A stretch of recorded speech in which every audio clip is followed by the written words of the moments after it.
Break के बाद खबरों में आगे बढ़ेंगे। आज जब मुल्क कोरोना के बहरान से लड़ रहा है तो क्या किसी भी अफसर को घर बैठे कर तनख्वाह देना जायज है? ऐसे वक्त में जब मुल्क अपने सबसे बड़े बहरान से जूझ रहा है, क्या इस वक्त मुल्क में मौजूद सभी अफसरान से काम नहीं लेना चाहिए? ऐसे कुछ सवाल हैं जिसका जवाब बिहार कैडर का एक अफसर ढूंढ रहा है। बदउनवानी के इल्जामात से सुप्रीम कोर्ट तक से क्लीन चिट ले चुका ये IAS अफसर जितेंद्र गुप्ता अब पूरे सिस्टम से जवाब मांग रहा है। ये है डॉक्टर जितेंद्र गुप्ता,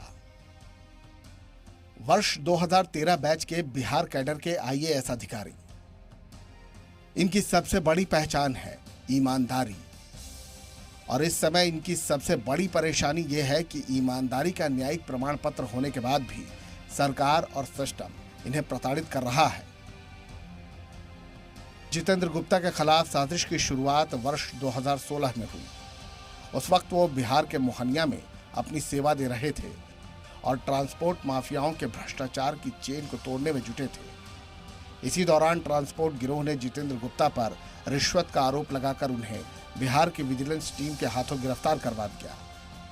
लेकिन ट्रांसपोर्ट गिरोह की साजिश सामने आने के बाद जितेंद्र गुप्ता झुके नहीं, बल्कि कानूनी तरीके से लड़ाई लड़ी। पटना हाई कोर्ट ने अक्टूबर 2016 को जितेंद्र गुप्ता के खिलाफ फर्जी मुकदमे को निरस्त कर दिया। यानी जिस ईमानदार अधिकारी को सिस्टम बेईमान साबित करने में जुटा था, उसी IAS अधिकारी को न्यायपालिका ने बेकसूर बताया। देखिए, उनका गुनाह यह था कि उन्होंने ट्रांसपोर्ट माफिया के खिलाफ कार्रवाई करी और उसके बाद 5 राउंड्स ऑफ लिटिगेशन हो चुके हैं।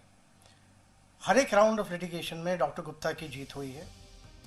पटना हाई कोर्ट में कानूनी लड़ाई जीतने के बाद जितेंद्र गुप्ता को ये धमकियां मिलने लगी, जिसके बाद उन्हें बिहार छोड़कर दिल्ली जाना पड़ा। इस अधिकारी ने CAT यानी केंद्रीय प्रशासनिक अधिकरण में ये अपील की कि बिहार में उनकी जान को खतरा है, इसलिए उनके कैडर को बदलने का आदेश दिया जाए। 2018 में CAT ने जितेंद्र गुप्ता की अर्जी स्वीकार कर ली, लेकिन बिहार सरकार ने इस फैसले को दिल्ली हाईकोर्ट में चुनौती दी। दिल्ली हाईकोर्ट ने बिहार सरकार की याचिका को खारिज कर दिया। दिल्ली हाईकोर्ट ने तो यहां तक कह दिया कि माफियाओं द्वारा की गई साजिश में बिहार की विजिलेंस टीम शामिल है, और इसीलिए दिल्ली हाईकोर्ट ने बिहार सरकार को यह आदेश दिया कि जितेंद्र गुप्ता को 5 लाख रुपए का मुआवजा मानहानि के एवज में दिया जाए। बिहार सरकार ने अगस्त 2019 में जितेंद्र गुप्ता को 5 लाख रुपए का मुआवजा भी दे दिया। यहाँ पर एक सवाल ये भी उठता है कि क्या मुआवजे की राशि की वसूली माफियाओं और उन अधिकारियों से नहीं होनी चाहिए जिन्होंने जितेंद्र गुप्ता को झूठे केस में फंसाया? और सवाल ये भी बनता है कि क्या अब तक उन माफियाओं पर कोई एक्शन हुआ या नहीं। हाईकोर्ट ने रिकॉग्नाइज किया कि एक ईमानदार IAS ऑफिसर को हैरेस किया गया, और ये भी रिकॉग्नाइज किया कि बिहार में उनका सर्व करना अब पॉसिबल नहीं है। He has to be transferred to another state. But बावजूद दिल्ली हाईकोर्ट की जजमेंट के डॉक्टर गुप्ता को कार्डर ट्रांसफर नहीं किया। 3 फरवरी 2020 को केंद्र सरकार ने कोर्ट में कहा कि अगले 3 हफ्तों में जितेंद्र गुप्ता को हरियाणा में पोस्टिंग दी जाए। स्क्रीन पर जो दस्तावेज आप देख रहे हैं, ये 3 फरवरी का सुप्रीम कोर्ट का आदेश है। सॉलिसिटर जनरल तुषार मेहता ने कोर्ट में कहा कि 3 हफ्ते में जितेंद्र गुप्ता की नियुक्ति हरियाणा कैडर में हो जाएगी। सुप्रीम कोर्ट में केंद्र सरकार की तरफ से जो लॉ ऑफिसर अपीयर हुए थे, उन्होंने एक स्टेटमेंट दिया कि इन्हें अब हरियाणा में ट्रांसफर कर दिया जाएगा। बट सुप्रीम कोर्ट के ऑर्डर के बावजूद भी अभी तक कार्डर ट्रांसफर नहीं हो पाया है, और मुझे लगता है कि ये ब्यूरोक्रेटिक ऑब्ड्यूरेसी का उदाहरण है। 2.5 महीने बाद भी जितेंद्र गुप्ता को सरकार के बुलावे का इंतजार है।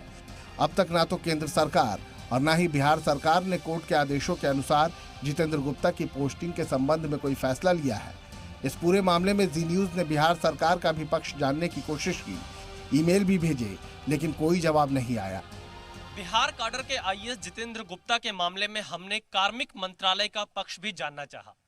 मैंने कार्मिक मंत्रालय के सेक्रेटरी C चंद्रमौली को एक के बाद एक कई मेल भेजे, कई रिमाइंडर भेजे और उनसे यह जानना चाहा कि कोर्ट के आदेश का पालन कब कराया जाएगा और इस पर मंत्रालय का स्पष्टीकरण क्या है और इस पर मंत्रालय क्या कहना चाहता है।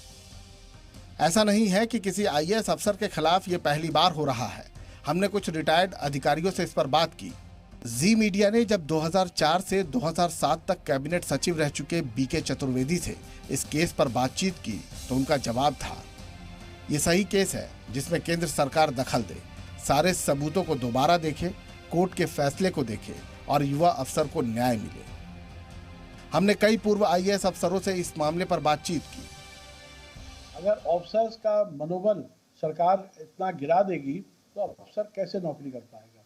देखिए, लेजिस्लेशन का काम होता है कानून बनाना, लेजिस्लेट करना। एग्जीक्यूटिव का काम होता है उसको एग्जीक्यूट करना, उसको इम्प्लीमेंट करना। उस एग्जीक्यूटिव में बहुत से डिपार्टमेंट आते हैं, चाहे वो सिविल सर्विसेज हो, चाहे वो पुलिस हो, चाहे और डिपार्टमेंट्स हो। उनके अगर मनोबल इस तरह गिरेगा तो उसका बहुत बुरा असर पड़ेगा। जब कोर्ट ने उनके पक्ष में फैसला कर दिया है और उनको अपराध से मुक्त कर दिया है, उनके साथ एक बड़ी विशेष परिस्थिति हो गई है। यहाँ पर वो जेल में रहे, बेवजह उन पर गलत तरीके से उंगली उठाई गई। यहाँ हम एक बात और बता दें कि जितेंद्र गुप्ता के पास MBBS की डिग्री भी है और कोरोना वायरस के इस दौर में उनका इस्तेमाल किया जा सकता है।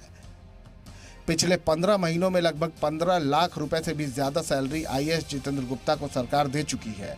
इसलिए सरकार की यह जिम्मेदारी बढ़ जाती है कि वो जितेंद्र गुप्ता से काम जरूर ले। सवाल यही उठता है कि जनता के पैसों से अधिकारियों को सैलरी देने वाली सरकार आखिरकार ऐसे अधिकारियों को काम पर क्यों नहीं लगाती? क्या कोरोना जैसे संकट काल में एक मैन पावर जरूरी नहीं? क्या कोर्ट के आदेश के बाद भी इन्हें इंतजार कराना कोर्ट की अवमानना नहीं?